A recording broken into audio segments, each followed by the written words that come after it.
Hey guys, welcome back to my channel. Vuyokasi thanked her supporters for supporting her on her YouTube journey. With the views that they have been giving her, the comments and the likes, as you guys can see from this post. And we also want to say congratulations to her. She's really doing well, even though she is inconsistent when it comes to YouTube. But I feel like her fan base always comes through for her.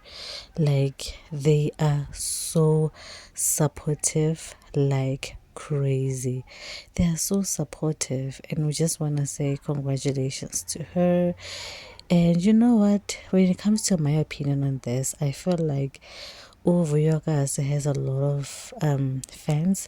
She has a very strong and supportive fan bases, and I feel like she's not putting them into use, in my opinion, because with so many people willing to help her, willing to support her in anything that she's doing, I feel like she's not like putting in the effort. Honestly, like, she had her own business. What happened to that business? Like, she has YouTube. She's inconsistent in YouTube. You understand what I'm saying? Like, she's so inconsistent. And if she doesn't be careful, or I would rather warn her that, very soon it might go away. People might start forgetting about her. She has to make sure people don't forget about her. That's my opinion. Okay. So please don't forget to like, comment, and subscribe, guys. I will see you guys in my next video.